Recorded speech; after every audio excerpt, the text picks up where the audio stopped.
Ahojte všetci. Trošku som vymenil svoj zovňajšok zo samotného šortiek a nejakého krátkeho trička práve na úplne nový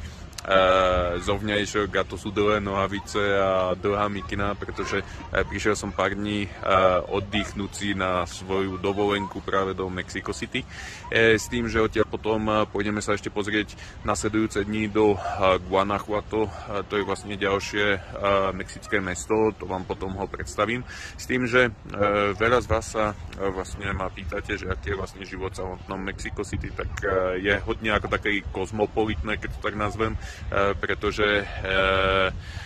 na jednej strane máte možnosť vidieť strašne vysoké mrakodrapy toho samotného mesta, ale dajme tomu, že prejdete nejakých 5-6 ulic a tie domy sú tam ako veľmi jednoduché.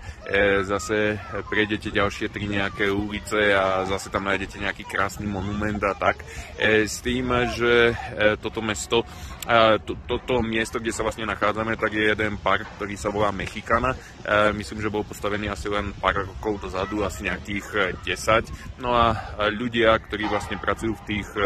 vysokých mrakodrapoch, inak nachádzame sa v štvrti, ktorá sa volá Santa Fe, tak sem si prídu odpočinúť z kancelárie počas víkendov, tak